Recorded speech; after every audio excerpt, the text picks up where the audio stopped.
Hello friends, welcome to Madras Anitha's kitchen. இன்னைக்கு நான் உங்களுக்கு தக்காளி கடையல் எப்படி செய்யறதுன்னு சொல்லி தர போறேன்.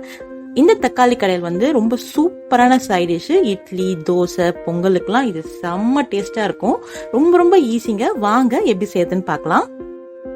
ஃபர்ஸ்ட் ஒரு கடாயில 2 டேபிள் ஸ்பூன் எண்ணெய் சேர்த்துக்கோங்க. அப்புறம் ஒரு 9 பல்லு பூண்டும் ஒரே ஒரு பச்சை மிளகாவும் நான் வெட்டி வச்சிருக்கேன், அதை சேர்த்துக்கிறேன். அப்புறம் ஒரு 15 சாம்பார் வெங்காயத்தை நான் 2 கட் பண்ணி வச்சிருக்கேன், அதை சேர்த்துக்கிறேன். இந்த தக்காளி கடைசலுக்கு சாம்பார் வெங்காயம் தாங்க சேர்க்கணும். இப்போ நம்ம இதை ஒரு 2 நிமிஷத்துக்கு நல்லா வதக்கிக்கலாம். அப்புறம் 5 தக்காளியை நான் நல்லா கட் பண்ணி வச்சிருக்கேன். இப்போ இந்த தக்காளியை சேர்த்துட்டு நல்லா மிக்ஸ் பண்ணிட்டு நல்லா வதக்கிக்கலாம். அப்புறம் தேவையான அளவு உப்பு சேர்த்துக்கோங்க. உப்பு சேர்த்துட்டு நல்லா மிக்ஸ் பண்ணிக்கோங்க. இப்பவே நம்ம உப்பு சேர்க்கறதுனால தக்காளி கொஞ்சம் ஈஸியா வதங்கிடும். இப்ப நம்ம இதுல 1 டீஸ்பூன் அளவுக்கு பெருங்காயம் சேர்த்துக்கலாம். பெருங்காயம் சேர்த்துட்டு நல்லா வதக்கிக்கோங்க. அப்புறம் இந்த தக்காளி கடைசலுக்கு நம்ம சாம்பார் பொடி தாங்க யூஸ் பண்ணணும்.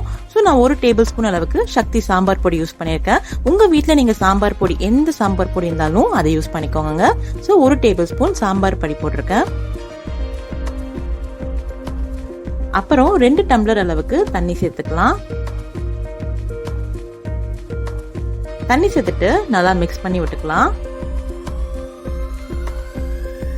இப்ப இதை க்ளோஸ் பண்ணிட்டு ஒரு 10 நிமிஷத்துக்கு நல்லா கொதிக்க வைக்கணுங்க. அந்த தக்காளில நல்லா வேகணும்.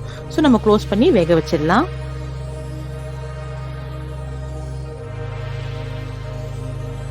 இப்ப பாருங்க, வெங்காயம் தக்காளி எல்லாம் நல்லா சூப்பரா குக் ஆயிடுச்சு. இந்த அளவுக்கு குக்கானா போதுங்க. இப்ப நம்ம அடுப்பை ஆஃப் பண்ணிடலாம்.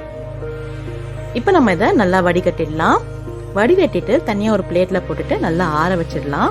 ஆற வச்சுட்டு ஒண்ணு நீங்க மத்து வச்சு நல்லா மசிச்சுக்கோங்க. இல்லனா மிக்சில ரிவர்ஸ்ல 2 சுத்தி சுத்திக்கலாம். நான் வந்து மிக்சில போட்டு 2 சுத்தி நான் உங்களுக்கு காட்டுறேன். இப்ப இது நல்லா ஆறிடுச்சுங்க. சோ இதை நான் மிக்சி ஜார்ல போட்டுட்டு 2 சுத்தி ரிவர்ஸ்ல அரைச்சுக்கிறேன். பாருங்க, ரொம்ப மையா நான் அரைக்கல, கொஞ்சம் திப்பி திப்பியா தான் அரைக்கணும். அப்பதான் இந்த கடைசல் டேஸ்டா இருக்கும். இப்ப நம்ம இதை வந்து இந்த தண்ணியில சேர்த்துட்டு நல்லா மிக்ஸ் பண்ணிக்கலாம். கொஞ்சமா மிக்சியில கூட தண்ணி சேர்த்துட்டு அகைன் அதை ஊத்திட்டு நல்லா மிக்ஸ் பண்ணிக்கலாம். அவ்வளவுதாங்க. இப்ப நம்ம இதை தாளிச்சு கொட்டிடலாம். ஒரு கடாயில 2 டேபிள் ஸ்பூன் எண்ணெய் சேர்த்துக்கோங்க. எண்ணெய் நல்லா சூடாயிட்ட அப்புறம் 1 டீஸ்பூன் கடுகு, 1 டீஸ்பூன் வெந்தயம், ஒரு 2 பல்லு பூண்டை நசுக்கி வச்சிருக்கேன், அதை சேர்த்துக்கிறேன். 1/2 டீஸ்பூன் பெருங்காயத்தூள், 1 கொத்து கருவேப்பிலை. இப்போ நம்ம இதை கொஞ்சம் வதக்கிக்கலாம். இப்ப நம்ம இதுல அரைச்சு வச்சிருந்த தக்காளி கடைசலை சேர்த்துக்கலாம். சேர்த்துட்டு நல்லா மிக்ஸ் பண்ணிக்கலாம். மிக்ஸ் பண்ணிட்டு டேஸ்ட் பண்ணி பார்த்துக்கோங்க. உப்பு தேவைன்னா சேர்த்துக்கோங்க, இல்லைன்னா விட்டுருங்க. அப்புறம் ஒரு 1/2 டீஸ்பூன் அளவுக்கு கொஞ்சமா நம்ம வெல்லம் சேர்த்துக்கலாம். வெல்லம் சேர்த்துட்டு நல்லா மிக்ஸ் பண்ணிக்கலாங்க.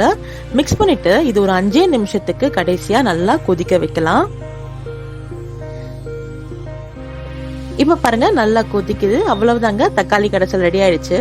கடைசியா இறக்குறதுக்கு முன்னாடி கொஞ்சமா நம்ம வந்து கொத்தமல்லி இலைய தூவி விட்டுக்கலாம். அவ்வளவுதாங்க, ரொம்ப சூப்பரான தக்காளி கடைசல் ரெடி ஆயிடுச்சு. இது நீங்க சூடான இட்லி, தோசை, வெண்பொங்கல் இதுக்கெல்லாம் ரொம்ப ரொம்ப டேஸ்டா இருக்கும். எல்லாரும் ட்ரை பண்ணி பாருங்க. ட்ரை பண்ணி பார்த்துட்டு எப்படி வந்திருக்குன்னு எனக்கு கமெண்ட் பாக்ஸ்ல ஷேர் பண்ணுங்க. Thank you so much.